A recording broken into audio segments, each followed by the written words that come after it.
मित्रांनो, तुमचं पुन्हा एकदा GB स्टोरी टेलर या यूट्यूब चॅनलवर स्वागत आहे. आजच्या आपल्या गोष्टीचं नाव आहे सैतानी बाबा.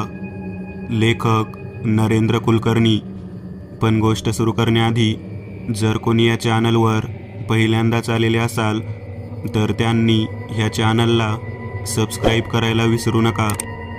चला तर मग अजिबात वेळ न घालवता गोष्टीला सुरुवात करूया.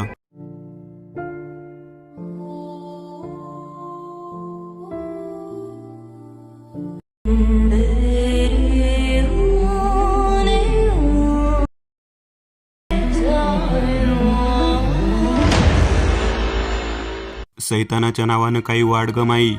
या रोळीने एका काळ्या भिंतीच्या घरातून काळी साडी नेसलेली एक बाई येऊन एका भिकाऱ्याच्या ताटात भिक्षा घातली.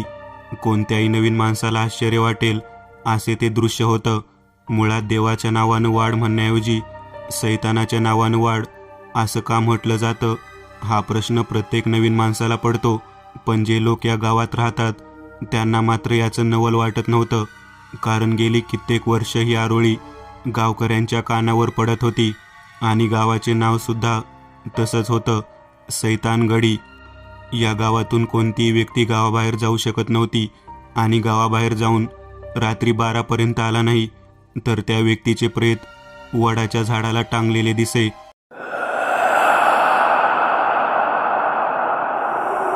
शिवाय कोणत्याही नव्या व्यक्तीने या गावात प्रवेश केला तर तो सुद्धा गाव सोडून जाऊ शकत नव्हता. त्यामुळे एक अपशकुनी गाव समजलं जाऊन या गावाला वाळीत टाकलं होतं. गावात पीक भरून येत होतं, दुधाला आणि फळांना सुद्धा कमी नव्हती. पण तरीही गाव समाधानी नव्हतं. बस या गावात येत नव्हती, त्यामुळे खाजगी वाहनांशिवाय पर्याय नव्हता. गावात दवाखाने, शाळा, कॉलेज, पोलीस स्टेशन या कोणत्याही सोयी नव्हत्या. गावातल्या वेशीवर एकमेव सैतानी बाबाचं देऊळ होतं आणि जन्माला येणाऱ्या प्रत्येक बाळाचं रक्त देण्याची आणि मृत झालेल्या प्रत्येक व्यक्तीच्या हाताचा अंगठा सैतानी बाबाला अर्पण करण्याची प्रथा होती. आज अमावस्या होती आणि दर अमावस्येला सैतानी बाबा जागृत होतो अशी त्या गावाची धारणा होती. त्यामुळे दर अमावस्येला त्या गावात एक जत्रा भरायची आणि सैतानी बाबाला खुश करण्यासाठी सगळेजण प्रयत्न करायचे. गावातल्या सगळ्यात वृद्ध पुरुषाचं एका 18 वर्षाच्या मुलीशी लग्न लावून दिलं जायचं. त्यानंतर एका बिभत्स आवाजावर नृत्य करत नवीन जोडप्याची वरात ह्या सैतानी बाबाच्या देवळात यायची. मग तिथं मांसाहाराचा आणि नवीन जोडप्यांचा रक्ताचा नैवेद्य दाखवून अभिषेक घातला जायचा. त्यानंतर लग्नानंतरचे 3 दिवस त्या जोडप्याला देवळातच राहावे लागे आणि 4थ्या दिवशी त्या मुलीला सैतानी बाबाच्या स्वाधीन करून म्हाताऱ्याला मारून टाकले जात असे आणि त्यानंतर ती मुलगी सैतानी बाबाची अनुयायी होत असे. गेले कित्येक वर्ष ही प्रथा चालत होती. आज गावचा सरपंच असलेले तानाजी काळजीत होते, कारण आज एका म्हाताऱ्याशी त्यांच्या मुलीचं लग्न लागणार होतं. सगळं गाव त्यांची समजत काढत होतं. खरं तर तानाजी पैलवान गडी, पण या काळ्या सैतानी शक्तीपुढे तो सुद्धा हतबल झाला होता. अगदी स्वतःच्या मुलीसाठी सुद्धा तो काही करू शकत नव्हता. तानाजीच्या पत्नीने रडून आकांत मांडला होता, पण कोणाचाही इलाज नव्हता. कारण ही प्रथा जर मोडली गेली तर सैतानाचा कोप झाला असता आणि सगळं गाव सैतानाचा गुलाम झाला असतं आणि सैतानी बाबाला आईच्या ममतेची दया येणार नव्हती. सगळे गावकरी एकत्र जमले होते. एक गावकरी, सरपंच, आता जादा उशीर व्हायला नको, चला पटपट, तिकडे नवरदेव तयार आहे, नवरी मुलीची वाट बघतोय. तानाजी, माझी फुलासारखी पोरगी जन्म झाल्यावरच मेली असती तर फार बरं झालं असतं. दुसरा गावकरी, ते काय आपल्या हातात आहे का सरपंच, या गावचं नशीबच देवाने अंधारात लिहिलंय. आता जास्त वेळ झाला तर सैतानाचा कोप होईल. गावकऱ्यांच्या या बोलण्यावर आपल्या नववधूच्या वेशातल्या मुलीला घेऊन तानाजी निघाला. आईच्या आक्रोशाने जणू जमीन हादरून गेली, पण सैतानाच्या काळजाला पाझर फुटत नव्हता. थोड्याच वेळात सरपंच आपल्या मुलीला घेऊन होणाऱ्या म्हाताऱ्या नवऱ्याच्या घरी आले. नवरी मुलगी येताच सर्वजण नाचू लागली. सर्वांनीच ताडी प्राशन केली होती. आता वधूवरांची वरात उत्साहाने सैतानी बाबाच्या देवळाकडे निघाली. मधूनच कोणी बिभत्सपणे ओरडत होते तर कोणी आपले बोट दगडाने ठेचून रक्त काढत होते व आलेले रक्त एका बाटलीत भरून सैतानी बाबाच्या अभिषेकाची तयारी करत होते. सगळ्यांनी आपल्या तोंडाला काळे फासले होते. सैतानी बाबाच्या देवळात आल्यावर मुलीला खाली उतरवण्यात आलं आणि आता तिला जमिनीवर लोळत सैतानी बाबाच्या गुहेपर्यंत जायचे होते. ते जवळजवळ 1 किलोमीटरचे अंतर होते आणि ती लोळत असताना लोक तिला लाथा मारून, दगड फेकून, वाटेत काचेचे तुकडे टाकून, शक्य तितके प्रयत्न करून तिला रक्तबंबाळ करणार होते, जेणेकरून सैतानी बाबा जास्त प्रसन्न होईल. सरपंचाच्या मुलीने लोळण घेत गुहेकडे निघताना शेवटचे सगळ्यांनी बघून घेतलं आणि आता तेच लोक तिला मारणार होते.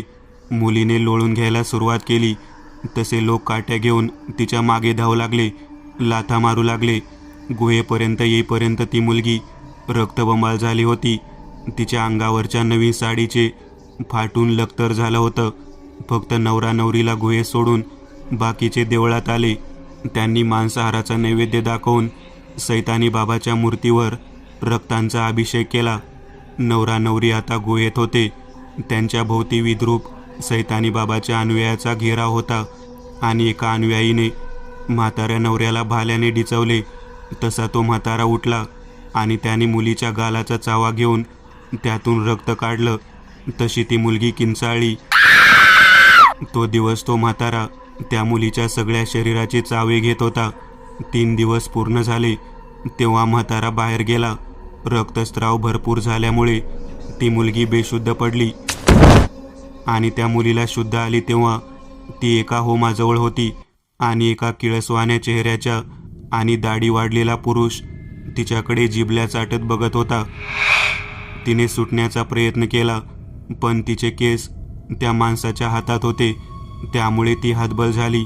त्या माणसाने इशारा करताच एक अनुयायी पुढे येऊन तिच्या डोक्यावर वस्तरा चालवू लागला.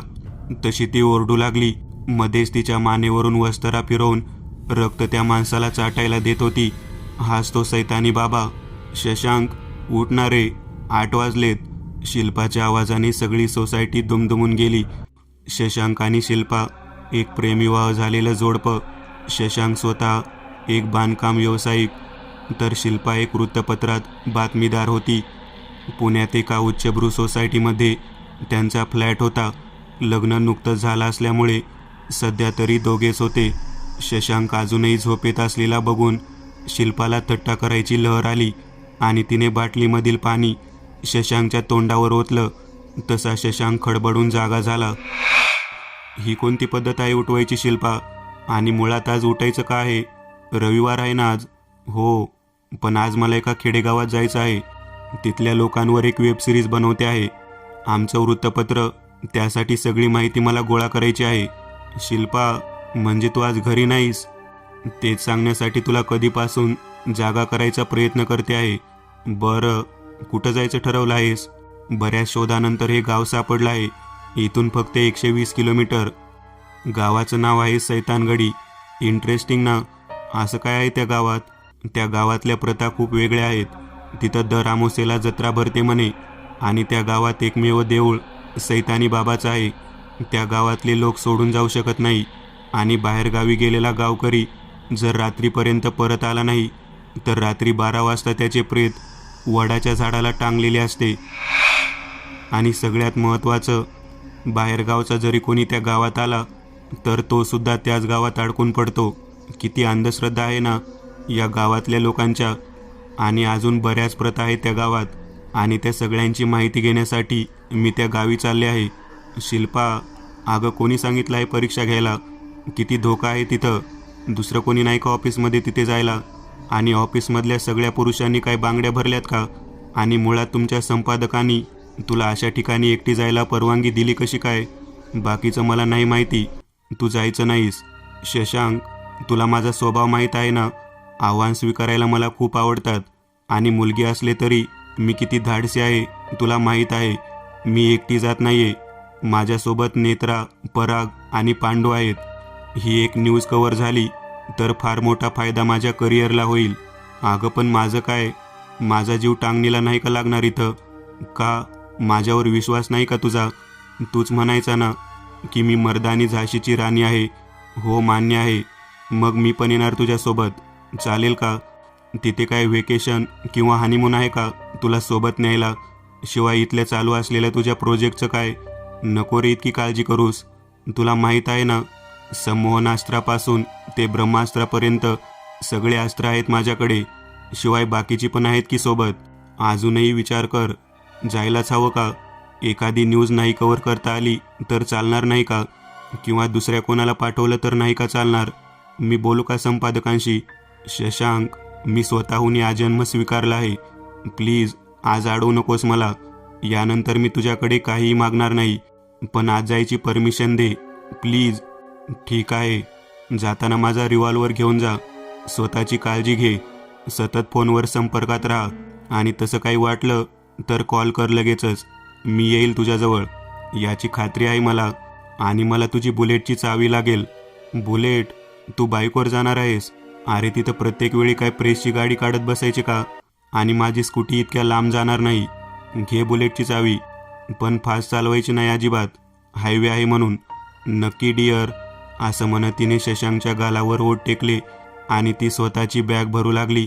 बॅगमध्ये तिने मोजकेच कपडे घेतले, शशांकचं रिव्हॉल्वर घेतलं, एक धारदार सुरा घेतला, दोरखंड घेतले. हे सगळं आत्मरक्षणासाठी तिला गरजेचं होतं. खरं तर ती एक कसलेली मार्शल आर्ट झालेली तरुणी होती, पण अनुभवातून ती बरंच काही शिकली होती.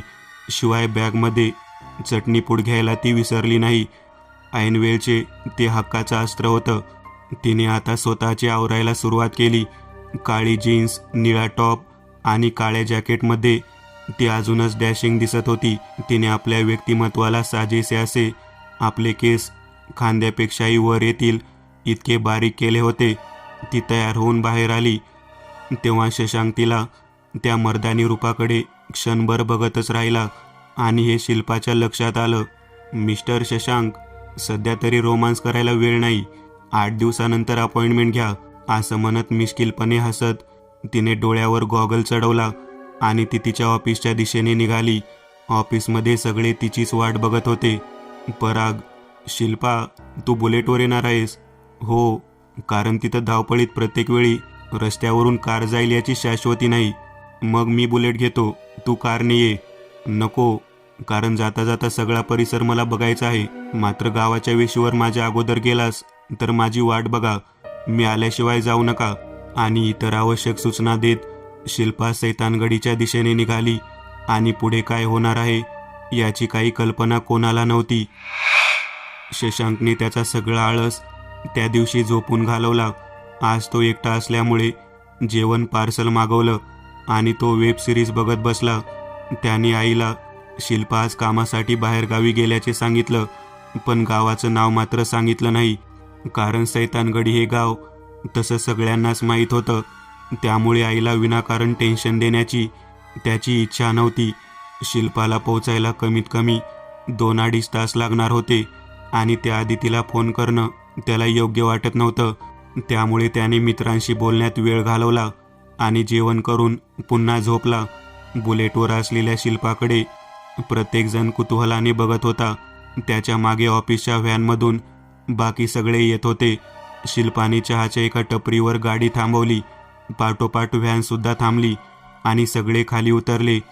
परागने 4 कॅन्टीनची ऑर्डर दिली. टपरीवाल्याचं लक्ष मात्र शिल्पावर खिळलं होतं. कारण नेत्रा अगदी साधी आणि नुकतीच 18 वर्षाची मुलगी होती. शहरातून आलाय जणू. हो, कुणीकडे चाललाय? सैतानगडी. हे उत्तर ऐकून मात्र टपरीवाला दचकला आणि एखादं भूत पाहावं असा तो त्या चौघांकडे बघू लागला. शिल्पाला त्याचं हसू आलं. येता का तुम्ही पण? नको नको, मी तर येणारच नाही, पण तुम्ही पण जाऊ नका. का बरं? म्हणजे तुम्हाला काहीच माहीत नाही काय? त्या गावात गेलात की तो सैतानी बाबा तुम्हाला परत येऊ देणार नाही. मग राहू की तिथेच, त्यात काय? अहो, ते गाव सैतानाने आपल्या गुलामासाठी बनवलं आहे. अभद्र गाव आहे ते. ठीक आहे, हे घ्या चहाचे पैसे. मॅडम, कशाला नुसतं संकट ओढून घेताय? ऐका माझं. पण शिल्पाने त्याच्याकडे दुर्लक्ष करत आपल्या बुलेटला किक मारली आणि पुढे निघाली. आता GPS वर सैतानगडीकडे 25 किलोमीटर दिसत होतं आणि अचानक मोबाईलचं नेटवर्क गेलं. शिल्पाने बुलेट बाजूला घेतली आणि पाठोपाठ परागने कार बाजूला घेतली. काय झालं शिल्पा? नेटवर्क गेलं. तुमच्यापैकी कोणाच्या फोनला आहे का नेटवर्क? तिच्या प्रश्नावर सगळ्यांनी आपले फोन चेक केले, पण कोणाच्याही फोनला नेटवर्क नव्हतं. इतक्यात एक माणूस त्यांना रस्त्यात जाताना दिसला. दादा, सैतानगडीला जाणारा रस्ता कोणता? बरे देवासारखे भेटलात. मला पण तिकडे जायचं आहे. तुम्ही सैतानगडीला चाललाय? नाही, मी अमरापूरला जातोय, पण त्याला सैतानगडीच्या वेशीजवळून रस्ता आहे. तुम्हाला मी सैतानगडीच्या वेशीपर्यंत सोडेल. ठीक आहे, बसा मागे. तुम्ही गाडी चालवणार? अहो 100 किलोमीटर चालवली आहे, मग अजून 25 किलोमीटरने काय होणार? यावर तो माणूस शिल्पाच्या मागे बसून तिला रस्ता सांगू लागला, तर पराग शिल्पाच्या मागोमाग कार नेऊ लागला आणि समोर सैतानगडीची पाटी दिसली तशी शिल्पाने गाडी थांबवली आणि ती त्या माणसाच्या उतरण्याची वाट बघू लागली. पण बराच वेळ कोणतीही हालचाल झाली नाही. शिल्पाने मागे पाहिलं तर मागे कोणीच नव्हतं. शिल्पा एकदम चमकली. पाठोपाठ पराग आला. पराग, अरे त्या मागे बसलेल्या माणसाला पाहिलंस का तू? अचानक गायब झाला. नाही ग, पण असा अचानक गायब कसा काय होईल तो? तेच कळत नाही मला. 2 मिनिटांपूर्वी उजवीकडे वळण त्याने सांगितले आणि इथे येऊन बघितले तर तो माणूस गायब. तसा पांडू धावत मागे जाऊन बघतो, पण मागे कोणीही नसतं. मॅडम, मागं तर कोणी नाही. जर माणूस पडला असता तर तो मागेच असायला हवा होता ना. असं कसं होईल? शिल्पा, तुला नक्की आठवतंय का की तू 2 मिनिटांपूर्वी त्याच्याशी बोलली होतीस? अर्थात, नाहीतर मला रस्ता कसा माहीत? ते पण खरंच. आता मला भीती वाटायला लागली आहे. होय होय, मला पण. गप्प बसा दोघे पण आणि चला गुपचूप. समोर गावाची वेस आहे. शिल्पा, तू अजून एकदा विचार कर या सगळ्याचा. परत जाऊया आपण. अजूनही वेळ गेलेली नाही. होय होय मॅडम, आपण जाऊया परत. ज्यांना जायचं आहे त्यांनी परत जावा. मी मात्र या सैतानगडीमध्ये जाणार आहे. मी सुद्धा शिल्पासोबत जाणार आहे. अशा धोक्याच्या जागी मी तिला एकटं सोडू नाही शकत. आणि इतक्यात एक म्हातारा तिथे येऊन त्या चौघांकडे विचित्र नजरेने बघू लागला. पोरांनो, अजून सांगतो, माघारी फिरा. जाऊ नका आत, नाहीतर आयुष्यभर इथंच बंदी राहाल. असं म्हणत बिभत्स्य हसत तो म्हातारा तिथून दिसेनासा झाला. शिल्पाने त्याच्याकडे दुर्लक्ष करत गाडी वेशीच्या आतमध्ये घेतली आणि पाठोपाठ परागने कार नेली. सोबत नेत्रा आणि पांडू पण होते. पण इतक्यात नेत्राला आपण आपली पाण्याची बॉटल बाहेरच विसरल्याचे लक्षात येतं. ती बॉटल आणायला जाते, पण तिचे पाय वेशीबाहेर पडत नाहीत. ती पुन्हा आत ढकलली जाते आणि आता आपण इथून परत जाऊ शकत नाही हे नेत्राला समजतं आणि ती अजूनच घाबरते. भीतीने नेत्रा तिथेच खाली बसली. तिला चक्कर आली आणि तिच्या अंगातलं अवसान गेलं. परागने धावत जाऊन तिला पाणी दिलं. काय झालं नेत्रा? पराग, आपण पूर्णपणे अडकलो आहोत. आता आपण बाहेर जाऊ शकत नाही. काय सांगतेस? बघ प्रयत्न करून. यावर परागने आपली कार वेशी बाहेर नेण्याचा प्रयत्न केला, पण कार वेशीला धडकून पुन्हा मागे येत होती. आता मात्र परागसुद्धा घाबरला. तरी मी सांगत होतो की परत जाऊया आपण म्हणून, पण माझं ऐकत नाही कोणी. आता झालं ते झालं. पुढं काय करायचं याचा विचार करू आपण. नेत्रा म्हणाली. शिल्पा, असे घाबरून जाऊ नका. आपण काहीतरी मार्ग काढूया. जरा पेशन्स ठेवा. असं म्हणत शिल्पाने आपला मोबाईल काढला, पण मोबाईलला नेटवर्क नव्हतं. बाकीच्यांनी सुद्धा आपले आपले फोन चेक केले, पण कोणाच्याही फोनला नेटवर्क नव्हतं. इतक्यात शिल्पाची नजर समोर गेली तर तिथे तिच्या मागे गाडीवर बसलेला माणूस तिच्याकडे बघत हसत होता. पराग, तो बघ, गाडीवर माझ्या मागे बसलेला माणूस तिथं उभा आहे. कुठं कोण? मला तर कोणीच दिसत नाहीये. अरे, कुठे गायब झाला? आता तर इथंच होता. तुला भास झाला असेल. शिल्पा, नाही रे, खरंच उभा होता तो. असं म्हणत शिल्पा तो दिसलेल्या दिशेने जाऊ लागली, पण तिथं पुन्हा कोणीच नव्हतं. आता मात्र शिल्पा चक्रावून गेली. तिला समोर बऱ्याच बायका दिसत होत्या. ती त्यांच्या दिशेने जाण्याआधीच तानाजी त्यांना समोर गेले. राम राम, मी या गावचा सरपंच आहे. तुम्ही सगळे नवीन दिसता या गावात. हो, आम्ही गावात एक वेबसिरीज बनवायला आलो आहोत. ते असू दे, आता तुम्ही या गावातून बाहेर पडू शकत नाही. गेली 50 वर्षे ही परंपरा चालत आली आहे. पण नेमकं काय घडतं इथं? इथे सैतानाचं राज्य आहे. इथं त्यालाच देव मानतात. या गावात अमावास्येला गावातल्या सगळ्या म्हाताऱ्या माणसाचं लग्न गावातल्या 18 वर्ष पूर्ण झालेल्या मुलीशी लावतात आणि 3 दिवसात तिला सैतानी बाबाकडे सोडले जाते आणि सैतानी बाबा तिला आपली अनुयायी बनवतो. कोण आहे हा सैतानी बाबा? मॅडम, तुम्ही शहरातल्या, तुमचा यावर विश्वास बसणार नाही, पण हे खरं आहे. आता परवा झालेल्या अमावास्येला गावासाठी मला माझ्या पोटच्या पोरीचा बळी द्यावा लागला. किती भयानक आहे हे सगळं. हे तर काहीच नाही, अजून बरंच काही बघायचं आहे तुम्हाला. म्हणजे कळेल हळूहळू. पण तुमचं वय काय? 18 वर्ष. मग या अमावास्येला तुमचं लग्न लावण्यात येईल आणि त्यानंतर 3 दिवसांनी तुम्हाला त्या सैतानी बाबाचा अनुयायी व्हावं लागेल. मी नाही नाही मी नाही. तसं झालं नाही तर सैतानाचा गावावर कोप होईल. त्यामुळे गावाच्या भल्यासाठी तुम्हाला असं करावंच लागेल. नेत्रा, अजून 1 महिना शिल्लक आहे. त्या 1 महिन्यात आपण काहीतरी करू. जे 50 वर्षात कोणी करू शकलं नाही ते तुम्ही 1 महिन्यात करणार आहात का मॅडम? प्रयत्न करेन नक्कीच. नेत्रासाठी नाही तर या गावातल्या बाकीच्या तरुणींसाठी. त्यांचं आयुष्य असं वाऱ्यावर नाही जाऊ देणार मी. असा विचारसुद्धा डोक्यात आणू नका मॅडम. त्या सैतानाच्या ताकदीचा अंदाज तुम्हाला नाही. तुम्ही तर गावचे सरपंच आहात. गावच्या संरक्षणाची जबाबदारी तुमच्यावर आहे आणि तुम्हीच असं पळ काढता. गावात पोलीस नाही याची गरज नाही मॅडम, कारण या गावाला कोणी येणार नाही आणि इथून कोणी जाणार नाही. पण आधी तुम्ही सगळ्यांनी काळे कपडे घाला. पराग, ही अंधश्रद्धा आहे. मी काळे कपडे घालणार नाही. हात जोडतो साहेब, गावचं वाटोळं होईल. गावासाठी तरी काळे कपडे घाला. तानाजीच्या या बोलण्यावर पराग शांत झाला आणि त्याने काळे कपडे घातले. नेत्रा कावरीबावरी होऊन इकडं तिकडं बघत होती. इतक्यात परागच्या गॉगलमध्ये शिल्पाला तो गाडीवर बसलेला माणूस दिसला.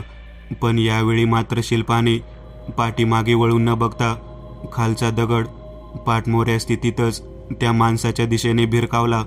पण तिचा दगड एका घराच्या भिंतीवर आदळला. तशी घरातून एक म्हातारी बाहेर आली. माफ करा आजी, चुकून झालं, असं म्हणत शिल्पा आजूबाजूला पाहू लागली. पण तिथं कोणीच नव्हतं. त्या माणसाचं कोडं आता शिल्पाला सतावत होतं. त्याचं सोक्षमोक्ष लावल्याशिवाय तिला चैन पडणार नव्हती. तानाजी आता शिल्पाच्या टीमशी जुळवून घेऊ लागला. त्याच्या रूपाने तानाजीला गावासाठी एक आशेचा किरण दिसत होता. शिल्पाच्या टीमने आता तानाजीने सांगितलेल्याप्रमाणे काळे कपडे घातले होते. तानाजी दादा, मला या गावचा इतिहास जाणून घ्यायचा आहे. तुम्ही काही मदत करू शकाल का? याबद्दल मला फारशी माहिती नाही, पण गावातल्या गणपत मामा तुम्हाला याबद्दल सांगू शकेल. मग चला त्या गणपत मामाकडे. असं म्हणत शिल्पा उठली आणि तिच्या पाठोपाठ सगळे उठले आणि तानाजीच्या पाठोपाठ जाऊ लागले. 10 मिनिट घालवल्यावर एका झोपडीजवळ तानाजी थांबला आणि त्यांनी बाहेरून गणपत मामांना आवाज दिला. गणपत मामा, आहात का घरी? कोण? सरपंच. आहो या की. आणि निरोप पाठवला असता तर मीच आलो असतो की. आणि पाहुणे कोण म्हणायचे? आणि कशापायी या गावात आणले त्यांना? मामा, ही शहरातली माणसं आहेत. पेपरामध्ये काम करतात. आपल्या गावाला सोडवण्यासाठी आले आहेत. तसे मामांचे डोळे चमकले. जर तसं झालं तर माझ्या कातडीची पायतान शिवेल मी तुम्हासनी. सांगा, काय मदत पाहिजे? आम्हाला या गावच्या भूतकाळाबद्दल सगळं जाणून घ्यायचं आहे. असे हे केव्हा होते ते मला पाहिजे आहे. सांगतो की. तेव्हा मी 10 वर्षाचा होतो, म्हणजे 60 वर्ष होऊन गेले त्याला. तेव्हा आमचं गाव सुखानं नांदत होतं. देवाची वाडी नाव होतं या गावाला. गावातलं शंकराचं मंदिर म्हणजे लय प्रसिद्ध. लांब लांबून लोक यायचे दर्शनाला. सगळं कसं आनंदात आणि समाधानात चाललं होतं. पण याच गावाला नजर लागली ती तमासगिरी नाराची. कलावंत म्हणून या गावच्या आश्रयाला आली. पण कला दाखवता दाखवता तिने आपले रंग दाखवायला सुरुवात केली. गावातल्या तरुण पोरांना ती नादी लावू लागली. त्याची खबर गावातल्या प्रमुखाला लागली. तसा गावचा प्रमुख थेट तिच्या घरात घुसला आणि तिला वागणं सुधारलं नाही तर गावातून बाहेर काढण्याची धमकी देऊन गेला. त्या तमासगिरणीसोबत एक ढोलकीवाला सुद्धा होता, जो तिचा भाऊ होता. त्याला या गावच्या प्रमुखाचे बोलणे पटले नाही, तरी तमासगिरणीने त्याला दुर्लक्ष करायला सांगितले. इतकं करूनही तिचे वागणे बदलले नाही. त्यामुळे प्रमुख पंचायत बोलावली व त्या तमासगिरणीला आरोपी म्हणून उभे केले. तिच्यावरचे सगळे गुन्हे सिद्ध झाले आणि तिची गाढवावरून धिंड काढून तोंडाला काळे फासून गावाबाहेर काढण्याची शिक्षा देण्यात आली. शिक्षेची अंमलबजावणी सुद्धा लगेच झाली. त्यावेळी तिने नादी लावलेले तरुणसुद्धा तिची मजा बघायला हजर होते. त्याच तरुणांचा तिला राग आला होता आणि ती त्यांना शिव्या देत होती. शिक्षा झाल्यानंतर अपमान सहन न झाल्यामुळे तिने गावच्या वडाच्या झाडाला गळफास घेतला. पण सगळं इथं संपलं नाही. तिच्या भावानं गावावर सूड उगवायचं ठरवलं. तो एका मांत्रिकाकडून काळी विद्या शिकवून आला आणि गावावर करणी, भानामती असे प्रकार करू लागला. पण गावातल्या पुजारी बाबांच्या मंत्रशक्तीपुढे त्याची विद्या कमी पडली आणि त्याला पुजारी बाबांनी एका बाटलीत बंद करून ठेवलं. पण त्याने गावातल्या लहान मुलांना फूस लावून त्याने स्वतःची सुटका करून घेतली आणि नंतर तो अघोरी विद्या शिकून परत आला आणि त्याने पहिल्यांदा गावातल्या पुजारी बाबा कपटाने विषप्रयोगाने देवघरी पाठवले. त्यामुळे आता गावाला वाचवणारा कोणी शिल्लक नव्हता. त्यामुळे त्यांनी सगळ्या गावाला आपल्या काळ्या शक्तीच्या मदतीने वश केलं. त्याच्या विरोधात जाणाऱ्या व्यक्तीवर तो जादूटोणा करून त्याची राख करू लागला. दिवसेंदिवस त्याची इतकी शक्ती वाढत गेली. त्यामुळे गावकऱ्यांनी कोणत्याही मांत्रिकाला बोललं तर तो आधी मांत्रिकाला मारायचा आणि मग मांत्रिक आपल्याबद्दल गावाला दुप्पट त्रास द्यायचा आणि गावच्या त्रासात त्याला आनंद मिळू लागला. मग त्यावेळेस गावच्या प्रमुखाने त्याच्याशी बोलून मध्यस्थीचा मार्ग पत्करला. तेव्हापासून दर अमावास्येला त्याला एक कवळी पोरगी लागते आणि नंतर तो तिला आपली गुलाम बनवतो. तर नवरा आलेल्या म्हाताऱ्याला मारून त्याचा मांसाचा नैवेद्य त्याच्या गुरुला दाखवतो आणि त्याचे रक्तप्राशन करतो आणि त्याच्या जादूमुळेच या गावची वेस कोणालाही बाहेर जाऊ देत नाही. गेले 60 वर्ष या गावातल्या पोरी बाटवल्या जात आहेत आणि तो आता त्याच्या गुहेत हसत खिदळत पडलेला असतो. त्याला कोणाचीही भीती नाही. तो सैतानी बाबा 60 वर्षापासून गावाला नासवतो आहे. आपल्या काळ्या शक्तीने या गावाला छळतो आहे. त्याचा अंत कधी होणार आणि हे गाव कधी त्रासातून सुटणार ते देवालाच माहीत. मामा, काळजी करू नका. लवकरच गाव त्याच्या त्रासातून मुक्त होईल. कदाचित आई भवानीने मला त्यासाठीच पाठवलं आहे. ताई, नक्की काय करायचं ठरवलं आहे तुम्ही?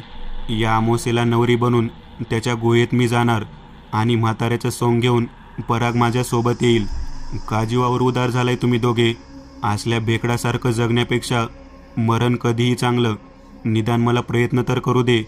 गावासाठी जीव गेला तर त्याची पर्वा नाही मला. ताई, पण हे पाप मी करू? पाप कसलं? कोणीतरी त्याच्याकडे जाणारच ना.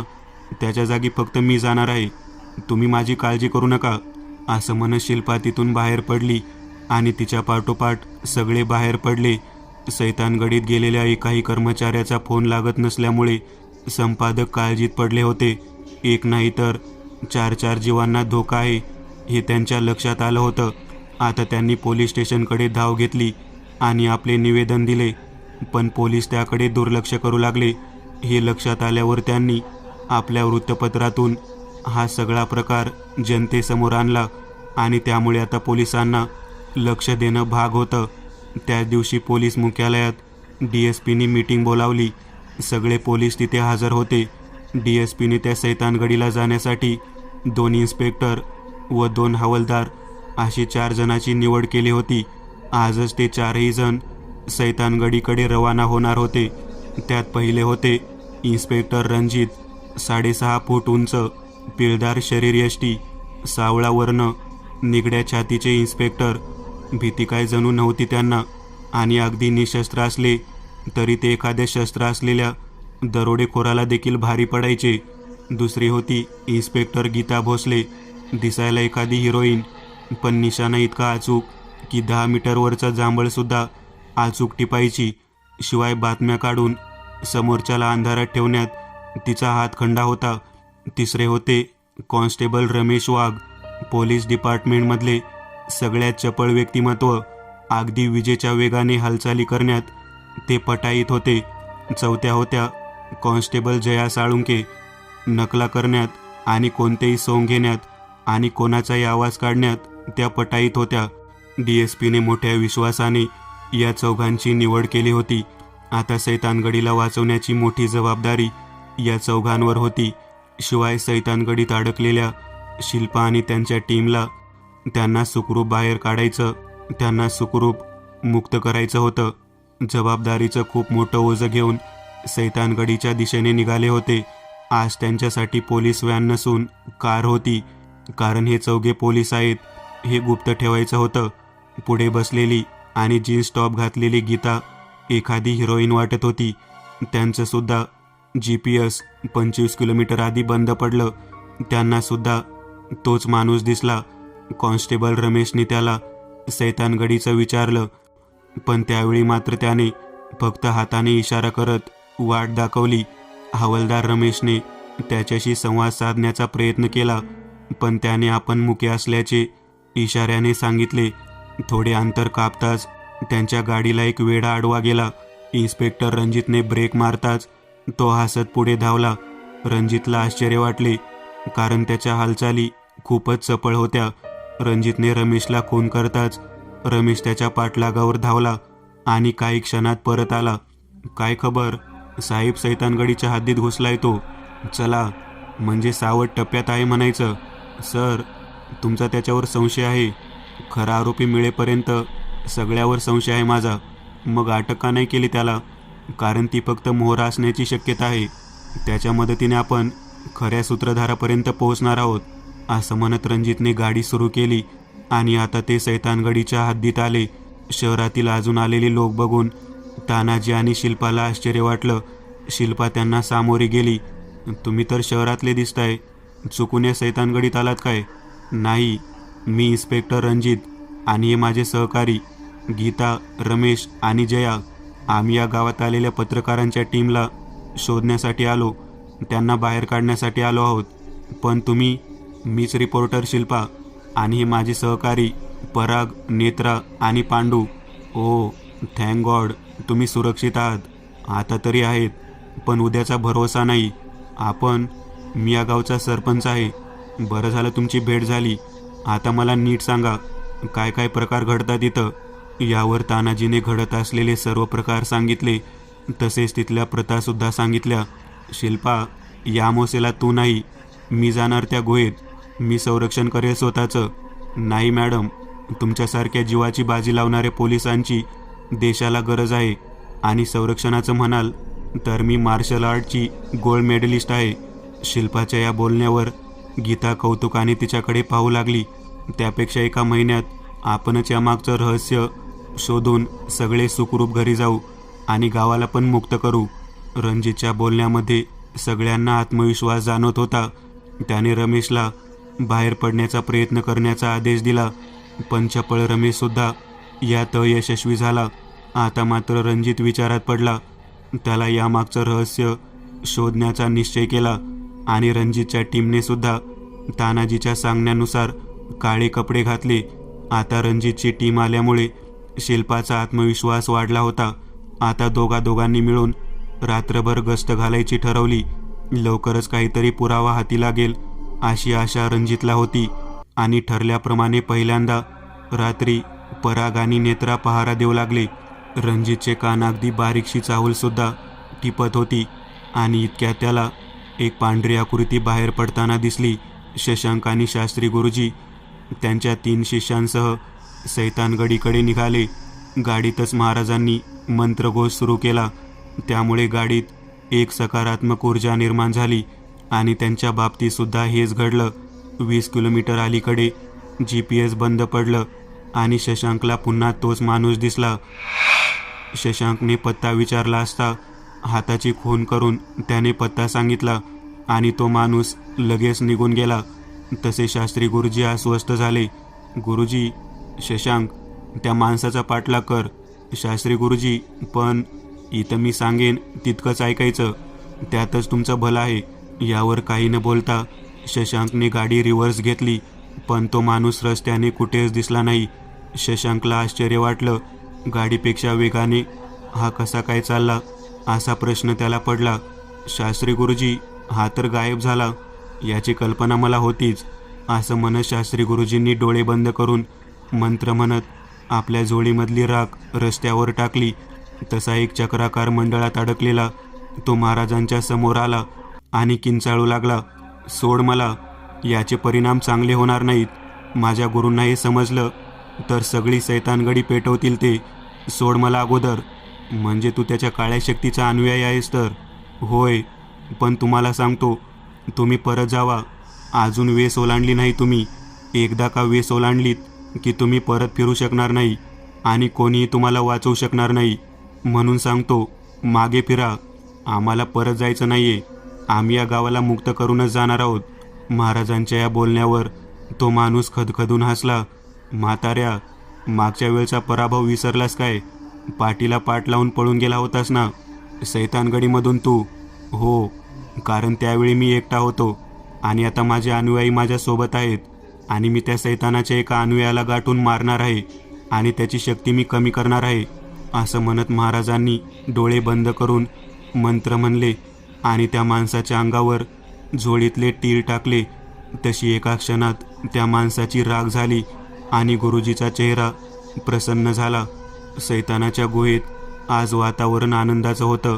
एक नवीन तरुणी त्याच्या त्रासाला कंटाळून त्याची अनुयायी बनली होती. तीच तरुणी आज सैतानी बाबाच्या पायाशी बसून त्यांचे पाय पुसत होती, त्यांच्या पायाची पूजा करत होती. बाकीचे अनुयायी तिची मजा बघत होते. मधूनच तिचे केस ओढत तिला लाथा मारत होते. सैतानी बाबा आल्या आल्या दाढीने तिच्या गालाला गुदगुल्या करत होता. पूजा झाल्यावर त्या तरुणीला त्याने आपल्या पायाशी पालथे झोपण्यास सांगितले व तिच्या पाठीवर पाय ठेवून तो आरामात बसला. त्याच्या तोंडातून येणारी लाल थुंकी त्या तरुणीच्या पाठीवर पडत होती आणि इतक्यात एक अनुयायी धावतच तिच्या गुहेत शिरली. तसा सैतानी बाबा चिडला आणि आलेल्या अनुयायीला त्याने जवळ ओढून आपली धारदार नखे त्या तरुणीच्या गळ्यात रुतवली. तशी ती कळवळून ओरडली, माझ्या परवानगीशिवाय माझ्या दरबारात का आलीस? सोडा सम्राट, बातमीच तशी आहे म्हणून यावं लागलं मला. काय झालं? तो एकटा आलेला आणि आपल्या सगळ्यांविरुद्ध लढलेला साधू, तो पळून गेलेला. त्याचं काय आता? तो परत सैतानगडीत येत आहे आणि यावेळी त्याने आपले शिष्य आणले आहेत त्यांच्यासोबत. मग त्याला अडवायचं सोडून, त्याच्याशी मुकाबला करायचं सोडून तुझं काळं तोंड दाखवया इथं का आलीस? सम्राट, तुमच्या एका अनुयायाला गाठून त्याला मारायचं आणि तुमची शक्ती कमी करायची अशी योजना आहे त्याची. विचार करा, तो एकटा आपल्या सगळ्यांना भारी पडत होता. मग आता तर त्याच्या शिष्यांसोबत आल्यावर आपलं काय होईल? यावर रागाने सैतानी बाबांनी तिच्या नरडीचा चावा घेतला आणि तिचे रक्त पिऊ लागला. लक्षात ठेवा, जो कोणी माझ्यासमोर दुसऱ्याची स्तुती करेल त्याचे हे हाल होतील. असं म्हणत त्या अनुयायांच्या शरीरावर ओरबडत ते मांस तो खाऊ लागला. खरं तर सामान्य माणसाच्या अंगाचा थरकाप उडवणारे ते दृश्य होते, पण त्याच्या अनुयायांना यापेक्षा भयंकर काही बघण्याची सवय झाली होती.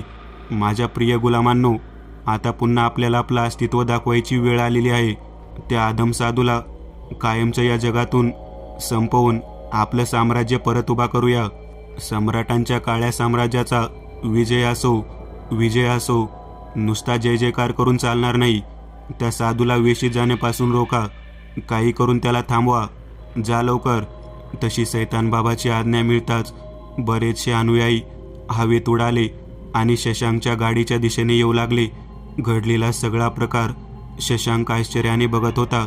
शास्त्री गुरुजी, हे सगळं माया होती, ही सगळी त्या काळ्या शक्तीची, आणि अजूनही सगळं संपलेलं नाही म्हणजे? पण महाराजांनी त्याला गप्प राहण्याची खूण केली आणि त्यांनी गाडीच्या बोनेटवर एक नारळ ठेवून त्यावर हळद कुंकू वाहिलं आणि काही मंत्र म्हणून त्यावर तांदूळ टाकले. आता महाराजांच्या चेहऱ्यावर गंभीर भाव दिसत होते. त्यांनी सगळ्यांना गाडीत बसायला सांगून गाडी सैतानगडीच्या विरुद्ध दिशेने घ्यायला सांगितली. शशांक क्षणभर सुन्न झाला. काय चाललंय ते त्याला समजत नव्हतं, पण तरीही त्याने गाडी सैतानगडीच्या विरुद्ध दिशेने पळवायला सुरुवात केली. एका लहान मंदिरासमोर महाराजांनी गाडी थांबवायला सांगितली. गाडी थांबताच शास्त्री गुरुजी खाली उतरले आणि त्यांच्या पाठोपाठ सगळे खाली उतरले. शास्त्री गुरुजी पद्मासन घालून ध्यानस्थ बसले होते. त्यांच्या चेहऱ्यावर एक वेगळेच तेज दिसत होते. महाराजांनी इशाऱ्याने सगळ्यांना गप्प राहायला सांगितलं आणि आपल्या सामानातून एक छोटासा होमकुंड काढला आणि मंत्रजागर सुरू केला. मधूनच त्यात समिधा टाकत होते तर कधी जळता कापूर हातावर घेत होते. नेमकं काय चालू आहे हे कोणालाही समजत नव्हतं. काही वेळाने महाराजांची मुद्रा प्रसन्न झाली. चला बसा आता गाडीत, निघूया आपण. शास्त्री गुरुजी, हे सगळं काय होतं? त्या सैतानाचे हस्तक आपल्याला शोधून काढून आपल्याला सैतानगडीत जाण्यापासून रोखण्याचा प्रयत्न करत होते, पण आता त्यांना आपण कुठे आहोत त्याचा पत्ता लागणार नाही. पण शास्त्री गुरुजी, ते आपल्याला सैतानगडीत येण्यापासून का रोखतील? कारण उलट आपण त्यांच्या हद्दीत गेलो तर मुकाबला करणं अवघड जाईल ना आपल्याला. सैतानाचं डोकं उलट असतं. मागच्या वेळी त्याने माझ्या सामर्थ्याची चुणूक पाहिली आहे.